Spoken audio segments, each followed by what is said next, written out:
Princples by Ray Dalio Book Summary. Introduction. Principles are fundamental truths that serve as the foundations for behavior that gets you what you want out of life. To be principled is to consistently operate with principles that can be clearly explained. Adopting principles without giving them much thought can expose you to the risk of acting in ways inconsistent with your goals and your nature. Think for yourself to decide. 1. What you want. 2. What is true. 3. What you should do to achieve 1 in light of 2. To be a successful entrepreneur, you have to bet against the consensus, which means being painfully wrong a lot. Systematize your decision-making.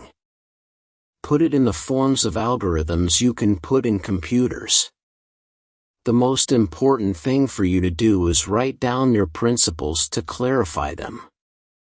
Almost everyone expects the future to be a slightly modified version of the present, but it's usually very different.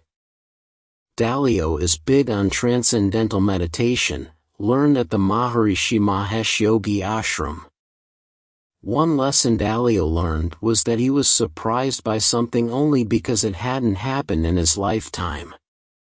But it had happened in history. When everyone thinks something is a sure bet, it's already priced in, so betting on it will likely be a mistake. There are always risks out there that can hurt you badly, even in the seemingly safest bets, so it's always best to assume you're missing something. Dalio saw the only way to succeed would be to 1. Seek out the smartest people who disagreed with him so he could try to understand their reasoning. 2. Know when not to have an opinion. 3. Develop, test, and systematize timeless and universal principles. 4. Balance risks in ways that keep the big upside while reducing the downside. Early on, Dalio wrote down the criteria he used to make a decision to take a position in the markets. Then, when he closed out a trade, he could reflect on how well those criteria had worked. The best thing you can do to improve your thinking is to think through your principles for making decisions. Write them out in words and computer algorithms, backtest them if possible, then use them on a real-time basis to run in parallel with your brain's decision-making. If you work hard and think creatively, you can have just about anything you want, but not everything you want. With 15 to 20 good, uncorrelated return streams, you can dramatically reduce your risks without reducing your expected returns. The holy grail of investing. Individual assets within an asset class are usually about 60% correlated with each other, so even if you think you're diversified, you're not. Making a handful of good uncorrelated bets that are balanced and leveraged well is the surest way of having a lot of upside without being exposed to unacceptable downside. To solve disagreements. 1. Put our honest thoughts on the table. 2. Have thoughtful disagreements in which people are willing to shift their opinions as they learn, and 3. Have agreed upon ways of deciding, voting, authorities, etc., if disagreements remain so you can move on without resentment. Dalio's book recommendations: The Hero with 1,000 Faces, The Lessons of History, River Out of Eden, On the Role of the Individual in History, The Spiritual Brain, Power of Habit. People who attain their dreams early typically don't end up happy unless they get excited about something else bigger and better to struggle for. Principles. Look to the patterns of those things that affect you in order to understand the cause-effect relationships that drive them and to learn principles for dealing with them effectively. If you write down every kind of encounter you have, loss of a job, personal disagreement, late for something, and compile them in a list, it would probably total just a few hundred items and only a few would be unique to you. You can develop principles for every kind of interaction. Creating your own principles. 1. Write down every kind of encounter you have and how you have, and should, handle it. Update these or you get more data and stress test your assumptions. 2. Record why you made certain decisions, then check in on that reasoning later. Life principles. Think of problems as puzzles you need to solve. By solving the puzzle, you get a gem in the form of a principle that helps you avoid the same sorts of problems in the future. Number 1. Embrace reality and deal with it. 1.2. Truth, an accurate understanding of reality, is the essential foundation for any good outcome. 1.4a. Don't get hung up on your views about how things should be because then you'll miss out on learning how they really are. 1.4c. Evolution is the single greatest force in the universe. It is the only thing that is permanent and it drives everything. 1.4d. Evolve or die. 1.5. Evolving is life's greatest accomplishment and its greatest reward. 1.6b. Remember, no pain, no gain. Evolution won't always feel good. 1.7. Pain plus reflection equals progress. If you can develop a reflexive action to psychic pain that causes you to reflect on it rather than avoid it, it will lead to your rapid learning/evolving. If you push through this process of personal evolution, you will naturally ascend to higher and higher levels. Go towards the pain rather than avoid it. The quality of your life will depend on the choices you make at those painful moments. 1.8. Weigh second and third order consequences. Often the first order consequences are the temptations that cost us what we really want, and can be the barriers that stand in our way. 1.10a. Think of yourself as a machine operating within a machine and know that you have the ability to alter your machines to produce better outcomes. 1.10c. Distinguish between you as the designer of your machine and you as a worker with your machine. When you encounter your weaknesses, you have 4 choices. 1. Deny them.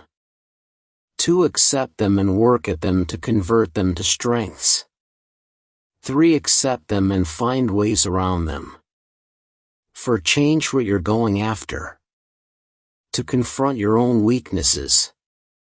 1. Don't confuse what you wish were true with what is really true. 2. Don't worry about looking good, worry instead about achieving your goals. 3. Don't overweight first-order consequences relative to second and third-order ones. 4. Don't let pain stand in the way of progress. 5. Don't blame bad outcomes on anyone but yourself. Number 2. Use the 5-step process to get what you want out of life. The 5-step process in short. 1. Have clear goals. 2. Identify and don't tolerate the problems that stand in the way of you achieving those goals. 3. Accurately diagnose the problems to get at their root causes. 4. Design plans that will get you around them. 5. Do what's necessary to push these designs through to results. Do each of these steps independently. Don't think about how you will achieve your goals while you're setting your goals. 2.1. Have clear goals. Prioritize. You can have anything you want, but you can't have everything you want. Don't confuse goals with desires. A goal is something you need to achieve. Desires tend to be things you want that stand in the way of your goals. Never rule out a goal because you think it's unattainable. Don't mistake the trappings of success with success itself. Knowing how to deal with your setbacks is as important as knowing how to move forward. 2.2 Identify and don't tolerate problems. View painful problems as potential improvements that are screaming at you. Don't mistake the cause of the problem with the real problem. Get to the root of it. 2.3 Diagnose problems to get at their root causes. Focus on what is before deciding what to do about it. Distinguish proximate from root causes. I didn't check the train schedule - I didn't check the train schedule because I'm forgetful. 2.4 Design a plan. Think about your problem as a set of outcomes produced by a machine. Remember that there are typically many paths to achieving your goals. You only need to find one that works. Write down your plan for everyone to see and to measure your progress against. Recognize that it doesn't take a lot of time to design a good plan. It's necessary to design a plan, though, and not get caught up in execution. 2.5 Push through to completion. Good work habits are underrated. Establish clear metrics to make sure you're following your plan. Those are the 5 steps, then there are a couple finer points. 2.6 Remember that all weaknesses don't matter if you find solutions. Look at the pattern of your mistakes and identify at which step in the 5-step process you typically fail. Everyone has at least one big thing that stands in the way of their success. Find yours and deal with it. Number 3. Be radically open-minded. 3.1 Recognize your 2 barriers, your ego and your blind spots. Those who adapt do so by teaching their brains to work in a way that doesn't come naturally, like the creative designing and organization system. Using compensating mechanisms, like programmed reminders. Relying on the help of others who are strong where they are weak. 3.2 Practice radical open-mindedness. Decision-making is a 2-step process. First take in all the relevant information, then decide. Don't worry about looking good, worry about achieving your goals. You're looking for the best answer, not simply the best answer that you can come up with yourself. 3.3 Appreciate the art of thoughtful disagreement. Open-mindedness isn't easy because of your lizard brain, so you have to practice taking feedback impersonally. Number 4. Understand that people are wired very differently. Number 5. Learn how to make decisions effectively. Think about how you can make all of your decisions well, in a systematic, repeatable way, and then being able to describe the process so clearly and precisely that anyone else can make the same quality decisions under the same circumstances. 5.1 Recognize that the biggest threat to good decision-making is harmful emotions, and the decision-making is a 2-step process, first learning, then deciding. Failing to consider second and third-order consequences is the cause of a lot of painfully bad decisions, and it is especially deadly when the first inferior option confirms your own biases. 5.2 Synthesize the situation at hand. One of the most important decisions you can make is who you ask questions of. Don't believe everything you hear. Everything looks bigger up close. What's happening today seems like a bigger deal than it will in retrospect. New is overvalued relative to great. Don't over-squeeze dots. 5.6 Make your decisions as expected value calculations. Think of each decision as a bet with a probability and a reward for being right and a probability and a penalty for being wrong. Sometimes it's smart to take a chance even when the odds are overwhelmingly against you if the cost of being wrong is negligible relative to the reward that comes with the slim chance of being right. It never hurts to ask. The best choices are the ones that have more pros than cons, not those that don't have any cons at all. 5.7 Prioritize by weighing the value of additional information against the cost of not deciding. All of your must-dos must be done before you do any of your like-to-dos.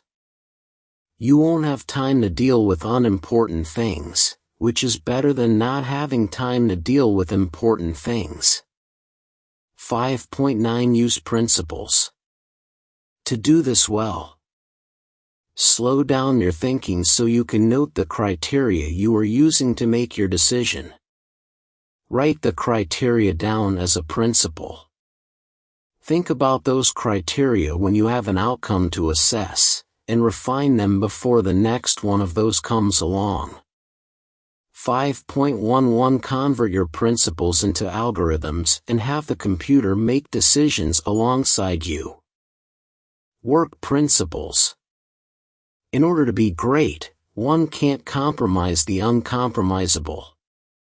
Make your passion and your work one and the same and do it with people you want to be with. Number 1. Trust in radical truth and radical transparency. 1.1. Realize that you have nothing to fear from knowing the truth. 1.2a. Never say anything about someone that you wouldn't say to them directly, and don't try people without accusing them to their faces. Number 2. Cultivate meaningful work and meaningful relationships. Number 3. Create a culture in which it is okay to make mistakes and unacceptable not to learn from them. 3.1a. Fail well. Everyone fails, so fail well. 3.2a. Get over blame and credit and get on with accurate and inaccurate. 3.4. Remember to reflect when you experience pain. 3.4b. Know that nobody can see themselves objectively. Number 4. Get and stay in sync. 4.3. Be open-minded and assertive at the same time. 4.3c. Watch out for people who think it's embarrassing not to know. 4.4. If it's your meeting, manage the conversation. 4.4f. Watch out for topic slip. 4.4i. Let people talk for 2 minutes before being interruptible. Number 5. Believability. Weight your decision-making. 5.2. Find the most believable people possible who disagree with you and try to understand their reasoning.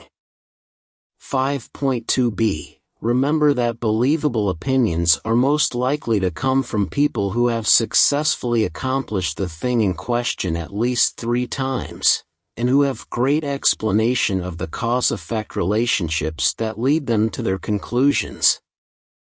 5.2d. Pay more attention to people's reasoning for a conclusion than their specific conclusion. 5.3. Think about whether you're playing the role of a teacher, student, or peer, and whether you should be teaching, asking questions, or debating. 5.4. Understand how people came by their opinions. 5.4a. If you ask someone a question, they'll give you an answer, so think through who you should address your question to. 5.7. Pay more attention to whether the decision-making system is fair than whether you get your way. Number 6. Recognize how to get beyond disagreement. 6.1. Principles can't be ignored by mutual agreement. 6.3. Don't leave important conflicts unresolved. 6.4. Once a decision is made, everyone should get behind it even though individuals may still disagree. Number 7. Remember that who is more important than what. Number 8. hire right, because the penalties for hiring wrong are huge. 8.1. Match the person with the design. 8.1a. Think through which values, abilities, and skills you are looking for, in that order. 8.1d. Look for people who sparkle, not just any of those. 8.4. Pay attention to people's track records. 8.4b. Recognize that performance in school doesn't tell you much about whether a person has the values and abilities you are looking for. 8.5. Don't hire people just to fit the first job they will do. Hire people you want to share your life with. 8.6. When considering compensation, provide both stability and opportunity. 8.6d. Focus more on making the pie bigger than on exactly how to slice it so that you or anyone else gets the biggest piece. 8.8. Great people are hard to find, so make sure you think about how to keep them. Number 9. Constantly train, test, evaluate, and sort people. 9.1. Understand that you and the people you manage will go through a process of personal evolution.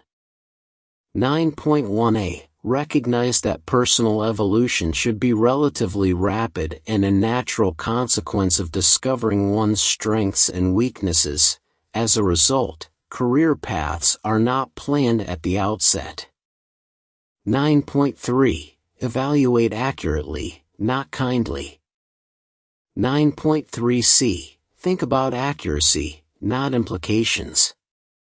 9.5. Don't hide your observations about people. 9.5d. Use evaluation tools such as performance surveys, metrics, and formal reviews to document all aspects of a person's performance. 9.8. When you are really in sync with someone about their weaknesses, the weaknesses are probably true. 9.8d. Evaluate employees with the same rigor as you evaluate job candidates. 9.11. Don't lower the bar. Number 10.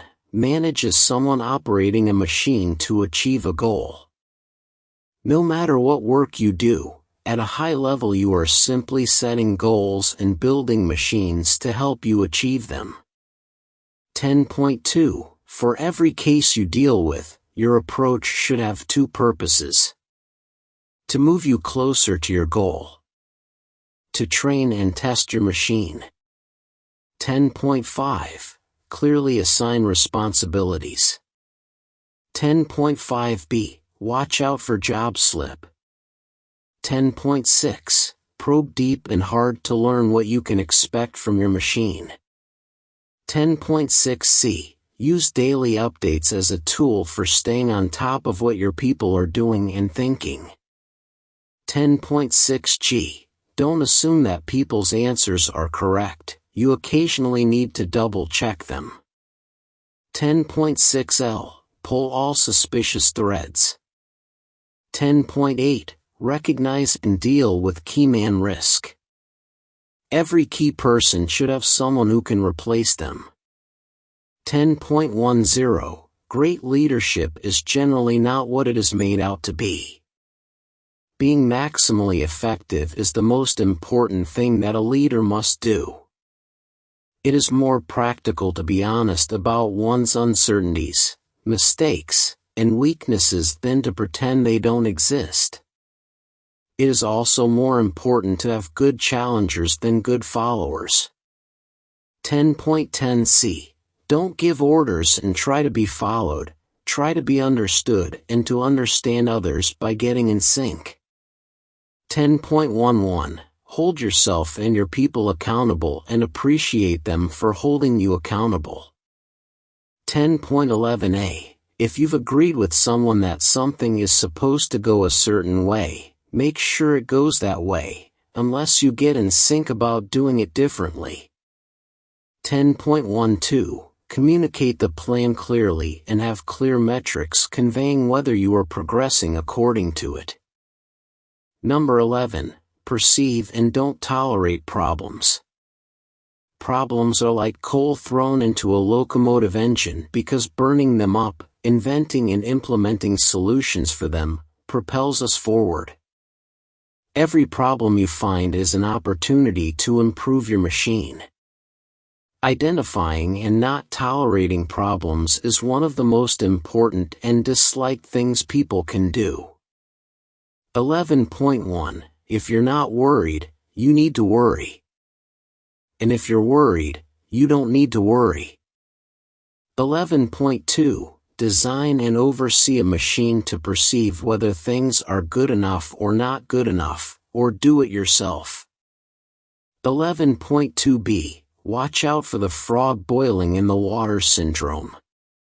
11.2e. Taste the soup, make sure it tastes good before going out to the customer.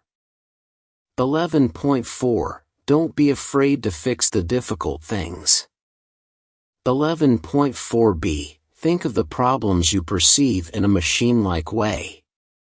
Number 12. Diagnose problems to get at their root causes. 12.1. To diagnose well, ask the following questions. Is the outcome good or bad? Who is responsible for the outcome, RP? If the outcome is bad, is the RP incapable and/or is the design bad? 12.1f. Just because someone else doesn't know what to do doesn't mean that you do know what to do. 12.1i. Managers usually fail or fall short of their goals for one or more of 5 reasons. They are too distant, they have problems perceiving bad quality, they have lost sight of how bad things have become because they have gotten used to it, they have such high pride in their work, or such large egos, that they are unable to solve their own problems, they fear adverse consequences from admitting failure. 12.4 Use the following drill-down technique to gain an 80/20ths understanding of a department or subdepartment that is having problems. Step 1. List the problems. Inventory all the core problems. Be specific. Name names. Don't try to find solutions yet. Step 2. Identify the root causes. Keep asking why. Step 3. Create a plan that addresses the root causes. Step 4. Execute the plan and transparently track its progress. 12.5 Understand that diagnosis is foundational to both progress and quality relationships. Number 13. Design improvements to your machine to get around your problems. 13.1. Build your machine. Observe what you're doing and why, extrapolate the relevant principles from the cases at hand, and systemizing that process. It takes longer to build a machine than to complete a task, but it pays off over the long run. 13.5. Build the organization around goals rather than tasks. 13.5e. Don't build the organization to fit the people. 13.5h. Make departments as self-sufficient as possible so that they have control over the resources they need to achieve their goals. 13.5k. Don't just pay attention to your job, pay attention to how your job will be done if you're no longer around. 13.5l. Use double do rather than double check to make sure mission-critical tasks are done correctly. 13.6. Create an organizational chart to look like a pyramid, with straight lines down that don't cross. 13.8. Keep your strategic vision the same while making appropriate tactical changes as circumstances dictate. 13.9. Have good controls so that you are not exposed to the dishonesty of others. 13.9e. Use public hangings to deter bad behavior. 13.10. have the clearest possible reporting lines and delineations of responsibilities. 13.10b. Constantly think about how to produce leverage. 13.11. Remember that almost everything will take more time and cost more money than you expect. Number 14. Do what you set out to do. 14.1. Work for goals that you and your organization are excited about, and think about how your tasks connect to those goals. 14.3. Use checklists. 14.5. When you hit your goals, celebrate. Number 15. Use tools and protocols to shape how work is done. 15.1. Having systemized principles embedded in tools is especially valuable for an idea meritocracy. Number 16. Don't overlook governance.